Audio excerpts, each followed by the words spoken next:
Hi students, bank reconciliation statement prepare ചെയ്യുമ്പോൾ cash book balance വെച്ചിട്ട് prepare ചെയ്യുകയാണെങ്കിൽ, debit balance വെച്ചിട്ട് പ്രിപ്പയർ ചെയ്യുകയാണെങ്കിൽ അതായത് ബാങ്ക് ബാലൻസിന് ഈക്വൽ ആക്കാൻ വേണ്ടി നമ്മൾ ഏതൊക്കെ ട്രാൻസാക്ഷൻ ആഡ് ചെയ്യണം, ഏതൊക്കെ ട്രാൻസാക്ഷൻ ഡിഡക്റ്റ് ചെയ്യണം എന്നാണ് ഈ വീഡിയോയിലൂടെ ഞാൻ പറയാൻ ഉദ്ദേശിക്കുന്നത്. അപ്പോൾ ഇതിനെ 4 ടൈപ്പായിട്ട് ഞാൻ ഡിവൈഡ് ചെയ്തിട്ടുണ്ട്.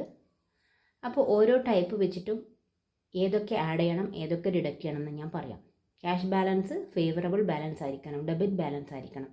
അത് വെച്ചിട്ട് ബാങ്ക് റീകൺസിലിയേഷൻ സ്റ്റാർട്ട് ചെയ്യുമ്പം ചെയ്യേണ്ട കാര്യങ്ങളാണ് ഞാൻ പറയുന്നത്.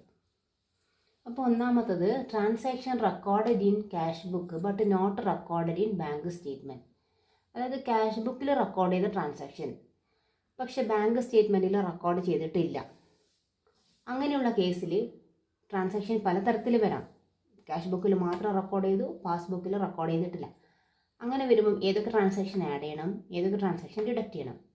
അപ്പോൾ ആഡ് ചെയ്യേണ്ട transaction, cheque issued but not presented for payment. Cheque issue ചെയ്തിട്ടുണ്ട് പക്ഷേ ബാങ്കിൽ പ്രസൻറ്റ് ചെയ്തിട്ടില്ല. അത് ക്യാഷ് ബാലൻസ് കുറച്ചിട്ടുണ്ടായിരിക്കും, ബാങ്ക് ബാലൻസ് കുറച്ചിട്ടുണ്ടായിരിക്കില്ല. അതുകൊണ്ട് നമ്മളത് ബാങ്കിന് ബാലൻസ് സെയിം ആക്കാൻ വേണ്ടിയിട്ട് ക്യാഷ് ബുക്കിൽ ഈ ട്രാൻസാക്ഷൻ ആഡ് ചെയ്യാൻ വേണ്ടത് ക്യാഷ് ബുക്ക് ബാലൻസോട് കൂടി. അതിന് ഡിഡക്റ്റ് ചെയ്യേണ്ടത്, cheque deposited but not collected. ബാങ്കിൽ ഡെപ്പോസിറ്റ് ചെയ്തിട്ടുണ്ട് ചെക്ക്, പക്ഷെ അത് കളക്ട് ചെയ്തിട്ടില്ല. കളക്ട് ചെയ്താൽ മാത്രമേ ബാങ്ക് ബാലൻസ് കൂടുള്ളൂ. അതുപോലെ cheque deposited but dishonoured. Deposit ചെയ്തിട്ടുണ്ട് ചെക്ക്, പക്ഷെ അത് ഡിസോണറായി, അവിടെയും ബാങ്ക് ബാലൻസ് കൂടിയിട്ടില്ല. Then cheque recorded but not deposited. ഇവിടെയും ബാങ്ക് ബാലൻസ് കൂടിയിട്ടില്ല, പക്ഷേ ഇതൊക്കെ ക്യാഷ് ബാലൻസ് കൂട്ടിയിട്ടിട്ടുണ്ടായിരിക്കും ബിസിനസ്മാൻ.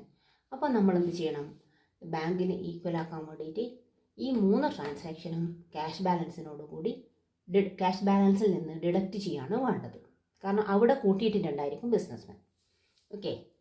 ഇനി രണ്ടാമത്തെ ടൈപ്പ് ഞാൻ പറഞ്ഞത്, transaction recorded in bank statement. Bank സ്റ്റേറ്റ്മെൻറ്റിൽ ട്രാൻസാക്ഷൻ റെക്കോർഡ് ചെയ്തിട്ടുണ്ട്, പക്ഷേ ക്യാഷ് ബുക്കിൽ അത് റെക്കോർഡ് ചെയ്തിട്ടില്ല. അങ്ങനെ വരുന്ന ട്രാൻസാക്ഷൻസ് ആണ് ഇതൊക്കെ. അതിലേതൊക്കെ ആഡ് ചെയ്യണം, ഏതൊക്കെ ഡിഡക്റ്റ് ചെയ്യണം. Check or cash deposited directly in the bank. ബാങ്കിൽ ഡയറക്റ്റായിട്ട് ഡെപ്പോസിറ്റ് ചെയ്യുന്ന ചെക്ക് അല്ലെങ്കിൽ ക്യാഷ്, അത് ബാങ്ക് ബാലൻസ് മാത്രമേ കൂട്ടുള്ളൂ. ക്യാഷ് ബാലൻസിന് ഒരു മാറ്റവും സംഭവിച്ചിട്ടുണ്ടായിരിക്കില്ല. Interest allowed by the bank. ബാങ്കിൽ നിന്ന് കിട്ടുന്ന ഇൻട്രസ്റ്റ് അതും ബാങ്ക് ബാലൻസ് കൂട്ടും. Interest and dividend collected by the bank. Bank ഇൻട്രസ്റ്റും ഡിവിഡൻറ്റും നേരിട്ട് കളക്ട് ചെയ്യുകയാണെങ്കിൽ അതും ബാങ്ക് ബാലൻസ് കൂട്ടും. Bill of exchange realised. Bill of എക്സ്ചേഞ്ചിൻ്റെ പൈസ കിട്ടിയതാണെങ്കിൽ അതും ബാങ്ക് ബാലൻസ് കൂട്ടിയിട്ടുണ്ടായിരിക്കും. പക്ഷേ ക്യാഷ് ബാലൻസിന് ഒരു മാറ്റവും സംഭവിച്ചിട്ടുണ്ടായിരിക്കില്ല. അതുകൊണ്ട് ക്യാഷ് ബുക്ക് ബാലൻസ് ബാങ്കിന് സെയിം ആക്കാൻ വേണ്ടിയിട്ട് ക്യാഷ് ബാലൻസിനോട് കൂടി ഈ വരുന്ന 4 ട്രാൻസാക്ഷൻ ആഡ് ചെയ്തിട്ട് കൊടുക്കുകയാണ് വേണ്ടത്. ഇനി ഏതൊക്കെയാണ് ഡിഡക്റ്റ് ചെയ്യേണ്ടത്? Bank charges charged.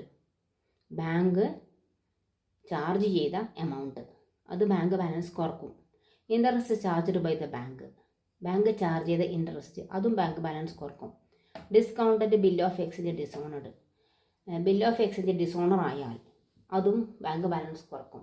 Then direct payment by the bank as per standing instruction. Account holder കൊടുത്ത ഇൻസ്ട്രക്ഷൻ പ്രകാരം ബാങ്ക് ഡയറക്റ്റ് പേയ്മെൻറ്റ്, ബില്ല് അതുപോലെ ഇൻഷുറൻസ് പ്രീമിയം ഒക്കെ പേ ചെയ്യുകയാണെങ്കിൽ അവിടെയും ബാങ്ക് ബാലൻസ് കുറയും. അപ്പോൾ ഈ 4 ട്രാൻസാക്ഷനിലും ബാങ്ക് ബാലൻസ് കുറയും മാത്രമേ ചെയ്യുന്നുള്ളൂ. ക്യാഷ് ബാലൻസിന് ഒരു മാറ്റവും സംഭവിക്കുന്നില്ല.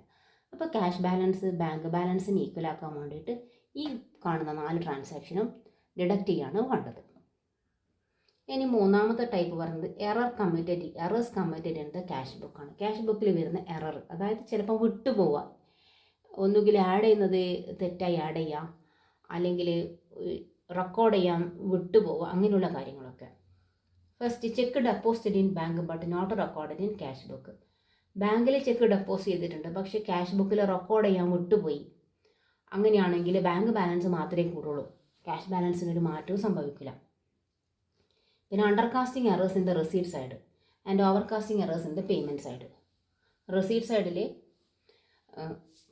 അണ്ടർകാസ്റ്റിംഗ് എറേഴ്സ് ആഡ് ചെയ്യുന്നതിൽ തെറ്റുപറ്റിയാൽ, അതായത് റെസീപ്റ്റ് സൈഡ് കുറച്ചിട്ട് ആഡ് ചെയ്യുക, ആഡ് ചെയ്യുമ്പോൾ തെറ്റുപറ്റി റെസീറ്റ് സൈഡ് കുറഞ്ഞിട്ടാണ് ഉള്ളത്. അല്ലെങ്കിൽ ഓവർകാസ്റ്റിംഗ് എറേഴ്സിൻ്റെ പേയ്മെൻറ്റ് സൈഡ് ആഡ് ചെയ്യുമ്പോൾ അത് കൂടിയിട്ടാണ് ആഡ് ചെയ്തിട്ടുള്ളത് പേയ്മെൻറ്റ് സൈഡ്. അപ്പോൾ അങ്ങനെ വരുമ്പം ക്യാഷ് ബാലൻസ് നെറ്റ് ബാലൻസ് കുറയാണ് ചെയ്യുക. ഇത് രണ്ടും ക്യാഷ് ബാലൻസ് കുറക്കുന്നതാണ്, ഡിക്രീസ് ചെയ്യുന്നതാണ്. അതുകൊണ്ട് ബാങ്ക് ബാലൻസിന് സെയിം ആക്കാൻ വേണ്ടി ഈ കുറഞ്ഞ കാര്യങ്ങൾ വീണ്ടും ആഡ് ചെയ്യാണ് വേണ്ടത്. ഇനി ഇത് ചെക്ക് ഇഷ്യൂഡ് ബട്ട് അടുത്ത transaction cheque issued but not recording in cash book. Cheque issue ചെയ്തിട്ടുണ്ട്, പക്ഷേ ക്യാഷ് ബുക്കിൽ റെക്കോർഡ് ചെയ്തിട്ടില്ല. ക്യാഷ് ബുക്കിൽ റെക്കോർഡ് ചെയ്തിട്ടില്ലെങ്കിൽ ക്യാഷ് ബാലൻസ് കുറഞ്ഞിട്ടായിരിക്കും. ചെക്ക് ഇഷ്യൂ ചെയ്യുമ്പം സാധാരണയായിട്ട് ക്യാഷ് ബാലൻസ് കുറയാണ് വേണ്ടത്. പക്ഷേ ഇവിടെ റെക്കോർഡ് ചെയ്യാത്തത് കൊണ്ട് ക്യാഷ് ബുക്കിനൊരു മാറ്റവും സംഭവിച്ചിട്ടില്ല. പാസ്ബുക്കിൽ അത് കുറഞ്ഞിട്ടാണ് ഉള്ളത്. ചെക്ക് ഇഷ്യൂ ചെയ്യുമ്പോൾ പാസ്ബുക്ക് മാത്രം കുറഞ്ഞു, ക്യാഷ് ബുക്ക് കുറഞ്ഞിട്ടില്ല. Next overcasting errors in the receipt സൈഡിൽ കൂടുതലായിട്ട് ആഡ് ചെയ്യുമ്പം കൂടുതലായിട്ട് വന്നു, അപ്പം ബാലൻസ് കൂടിയിട്ടുണ്ടായിരിക്കും. അല്ലെങ്കിൽ undercasting errors in the payment side add ചെയ്യുമ്പോൾ കുറഞ്ഞിട്ട് വന്നു, അങ്ങനെയാണെങ്കിലും ബാലൻസ് കൂടുകയാണ് വരിക. അപ്പോൾ ഇങ്ങനെയുള്ള കേസിൽ ബാലൻസ് കൂടുക അല്ലെങ്കിൽ ക്യാഷ് ബുക്കിൽ റെക്കോർഡ് ചെയ്യാൻ വിട്ടുപോയി, കൂടിയിട്ട് തന്നെ ഉള്ളത് 2 കേസിലും. അങ്ങനെയുള്ള സമയത്ത് നമ്മൾ ഡിഡക്റ്റ് ചെയ്യാണ് വേണ്ടത്. ഈ 2 ട്രാൻസാക്ഷനും ഡിഡക്റ്റ് ചെയ്യാണ് വേണ്ടത്. Next errors committed in bank statement അല്ലെങ്കിൽ ബാങ്ക് പാസ്ബുക്കിൽ വരുന്ന error. Wrong credit given by the bank പാസ്ബുക്കിൽ തെറ്റായിട്ട് ക്രെഡിറ്റ് ചെയ്തു പോയി. ബാങ്കിന് ക്യാഷ് ബുക്കിന് ഡെബിറ്റ് ബാലൻസ് ആണെങ്കിൽ ബാങ്കിന് ക്രെഡിറ്റ് ബാലൻസ് ആയിരിക്കും വേണ്ടത്. അപ്പോൾ ക്രെഡിറ്റ് ചെയ്തു പോയി എന്ന് പറഞ്ഞാൽ ഇവിടെ ബാങ്ക് ബാലൻസ് കൂടിയിട്ടുണ്ടായിരിക്കും. തെറ്റായിട്ടാണ് ചെയ്തത്, അത് കൂടിയിട്ടാണുള്ളത് ബാങ്ക് ബാലൻസ്. പക്ഷേ ക്യാഷ് ബാലൻസിന് ഒരു മാറ്റവും സംഭവിച്ചിട്ടില്ല. അപ്പോൾ ആ ക്യാഷ് ബാലൻസ് ബാങ്കിനെ സെയിം ആക്കാൻ വേണ്ടിയിട്ട് ഇത്രയും എമൗണ്ട് ക്യാഷ് ബുക്ക് ബാലൻസിനോട് ആഡ് ചെയ്യാണ് വേണ്ടത്. നെക്സ്റ്റ് അടുത്ത transaction wrong debit given by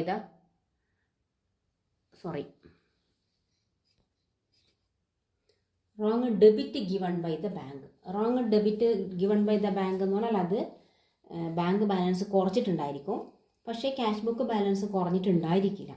അതുകൊണ്ട് ക്യാഷ് ബുക്ക് ബാലൻസ് കുറക്കാൻ വേണ്ടിയിട്ട് ഈ ഡെബിറ്റ് ചെയ്ത എമൗണ്ട് ക്യാഷ് ബാലൻസിൽ നിന്ന് കുറക്കുകയാണ് വേണ്ടത്, ഡിഡക്റ്റ് ചെയ്യാണ് വേണ്ടത്. അപ്പോൾ ഇത്രയും ഐറ്റംസാണ് ബാങ്ക് റീകൺസിലേഷൻ സ്റ്റേറ്റ്മെൻറ്റ് പ്രിപ്പയർ ചെയ്യുമ്പം ശ്രദ്ധിക്കേണ്ടത്. ക്യാഷ് ബുക്ക് ബാലൻസ് ഫേവറബിൾ ആണെങ്കിൽ അല്ലെങ്കിൽ cash book balance debit balance ആണെങ്കിൽ റീകൺസൈൽ ചെയ്ത് ബാങ്ക് പാസ്ബുക്കിന് സെയിം ആക്കുമ്പോൾ ഇതേ ടൈപ്പ് ട്രാൻസാക്ഷൻ വരുവാണെങ്കിൽ ആഡ് ചെയ്യേണ്ട കാര്യങ്ങൾ ഏതൊക്കെയാണ്, ഡിഡക്റ്റ് ചെയ്യേണ്ട കാര്യങ്ങൾ ഏതൊക്കെയാണ് എന്നാണ് ഞാൻ ഈ വീഡിയോയിൽ പറഞ്ഞിട്ടുള്ളത്. മനസ്സിലായിട്ടുണ്ടാവുമെന്ന് വിചാരിക്കുന്നു. വീഡിയോ ഇഷ്ടപ്പെടുന്നെങ്കിൽ ലൈക്ക് ചെയ്യണം, ഷെയർ ചെയ്യണം, സബ്സ്ക്രൈബ് ചെയ്യണം. അഭിപ്രായങ്ങൾ എന്തെങ്കിലും ഉണ്ടെങ്കിൽ കമൻറ്റ് ചെയ്യാവുന്നതാണ്. ഓക്കെ.